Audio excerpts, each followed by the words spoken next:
जी हाँ, स्वागत है आप सभी लोगों का आपके इस चैनल जे के एग्जाम्स में। आज हम पढ़ेंगे रेगुलेटिंग एक्ट ऑफ 1773।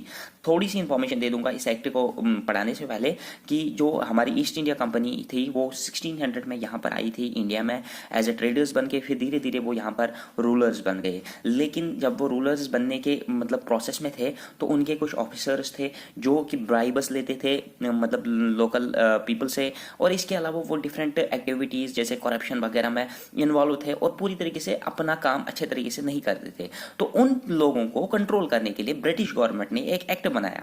पहला एक्ट था ब्रिटिश गवर्नमेंट का जो कंपनी के ऊपर, जो ईस्ट इंडिया कंपनी के ऊपर लागू हुआ इंडिया में, और इससे बहुत सारी चेंजेस हमें यहाँ पर देखने को मिली। और सबसे पहला एक्ट जो ब्रिटिश गवर्नमेंट ने बनाया ईस्ट इंडिया कंपनी को रेगुलेट करने के लिए, उस एक्ट का नाम था रेगुलेटिंग एक्ट ऑफ 1773।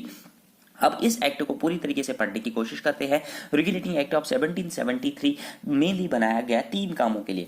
पहला जो काम था इसका, to control and regulate the affairs of East India Company in India.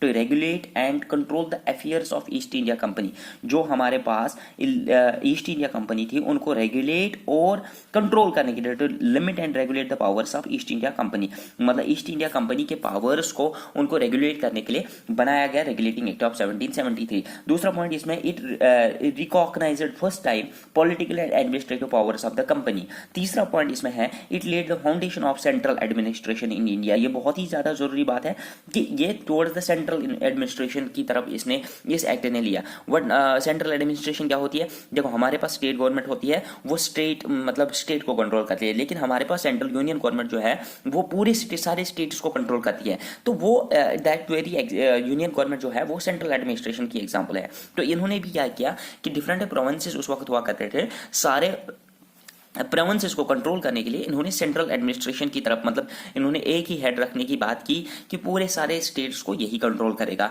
तो आपको इस तरीके से समझ में आ जाएगा इसके अंडर हुआ क्या। अब इस एक्ट के पूरी तरीके से सारे इंपॉर्टेंट फीचर्स जानने की कोशिश करते हैं।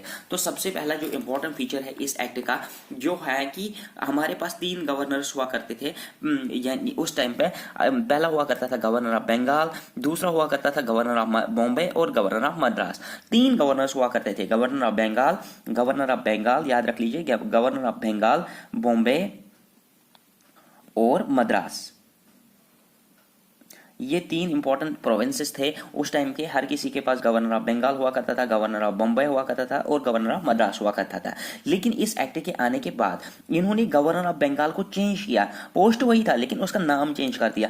गवर्नर ऑफ बंगाल को बनाया गया गवर्नर जनरल ऑफ बंगाल, ठीक है। और इसके साथ गवर्नर जनरल ऑफ बंगाल के साथ रखे गए 4 executive members to assist him, ठीक है। 4 एग्जीक्यूटिव मेंबर्स रखे गए to assist governor of Bengal, मतलब पूरी तरीके से एक काउंसिल जैसा बना दिया गया। उसके अलावा first governor general of Bengal कौन थे? Lord Baron Hastings. Exam point of view से बहुत ही ज्यादा इंपॉर्टेंट रहने वाला है, तो इस पॉइंट को नोट करके रख लीजिए। लॉर्ड बैरन हेस्टिंग्स जो थे वो first governor general of Bengal बनाए गए। और इसके अलावा अब सर ये गवर्नर जनरल ऑफ बंगाल को बनाया गया, गवर्नर ऑफ बंगाल को बनाया गया गवर्नर जनरल ऑफ बंगाल। अब ये दो कहां गए? देखो, हमारे पास अब जो गवर्नर ऑफ बॉम्बे और गवर्नर ऑफ मद्रास थे उनको सबऑर्डिनेट रखा गया, किसको? गवर्नर जनरल ऑफ बंगाल को। यानी कि ऊपर से देखेगा गवर्नर जनरल ऑफ बंगाल और नीचे से रिपोर्ट किनको करना पड़ेगा? गवर्नर ऑफ बॉम्बे और गवर्नर ऑफ मद्रास, दोनों को रिपोर्ट किसको करना पड़ेगा? गवर्नर ऑफ बंगाल को। ये बात अच्छे तरीके से समझ में आ गई। अब इसके अलावा इंपॉर्टेंट पॉइंट, बहुत ही ज्यादा important point, it led to the foundation और establishment of supreme court at Calcutta in 1774।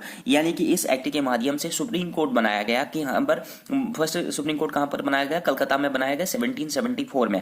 और इसके अंडर रखे गए 1 चीफ जस्टिस और मतलब 3 अदर जजेस रखे गए। अब ये सुप्रीम कोर्ट कलकत्ता में बनाया गया 1774 में, under which act regulating act of 1773, और इसमें 4 जजेस थे। एक को चीफ जस्टिस कहा गया और 3 अदर जजेस रखे गए। अब जिस काम के लिए ये एक्ट लाया गया था उस काम को देख लेते हैं। इंपॉर्टेंट कौन सा पॉइंट है? ये आज भी लागू होता है हमारी कंट्री में। देखो किस तरीके से, it prohibited the servants of the company from engaging in any private trade or accepting presents or bribes from the natives। मतलब जो कि कंपनी के सर्वेंट्स थे, कंपनी के मुलाजिम थे, ईस्ट इंडिया कंपनी के मुलाजिम जो थे, उनको इसने प्रोहिबिट किया पूरी तरीके से, मतलब ये रोका किन चीज़ों से, वो अगर कोई प्राइवेट काम करते थे, प्राइवेट बिजनेस वो नहीं कर सकते थे, एक्सेप्ट ब्राइब्स यानी कि करप्शन वगैरह नहीं ले सकते थे, गिफ्ट्स वगैरह करप्शन वगैरह, इन्होंने उस चीज़ से इनको रोका।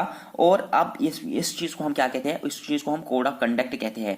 और अगर आज हमारे पास कोई आईएएस ऑफिसर होता है, यानी कि मतलब आईएएस जो ब्यूरोक्रेट्स होते हैं, उन लोगों पर भी ये चीज़ लागू हो जाता है। यानी कि प्रेजेंट कोड ऑफ कंडक्ट जो एक आईएएस ऑफिसर है, एडमिनिस्ट्रेटिव ऑफिसर के लिए होता है कि वो अपना प्राइवेट ट्रेड नहीं कर सकता है, वो किसी से भी कोई भी प्रेजेंट्स या ब्राइब वगैरह नहीं ले सकता है। और यहाँ पर इसके अलावा लास्ट पॉइंट इस एक्ट का यहाँ पर बनाया गया था कोर्ट ऑफ डायरेक्टर्स। अब ये कोर्ट ऑफ डायरेक्टर्स क्या होता था, ये governing body of the company, मतलब ये ईस्ट इंडिया, ये जो ब्रिटिश गवर्नमेंट थी, उन्होंने एक बॉडी बनाई, एक ऐसी बॉडी बनाई जो इस कंपनी के मतलब गवर्नेंस को देखे, इस कंपनी के रिपोर्ट्स पूरी तरीके से देखे। रिपोर्ट्स किन किन चीज़ों पे उनको देखना था, रेवेन्यू पे देखना था, सिविल अफेयर्स में देखना था, और मिलिट्री अफेयर्स पे देखना था। सिविल जस्टिस जिसको हम बोलते हैं, सिविल जस्टिस और मिलिट्री अफेयर्स, ये तीन रिपोर्ट्स देखने थे इस governing court of directors body को। और रिपोर्ट किसको देनी थी, ब्रिटिश गवर्नमेंट को। रिपोर्ट ईस्ट इंडिया कंपनी को नहीं देनी थी, रिपोर्ट देनी थी को ब्रिटिश गवर्नमेंट को।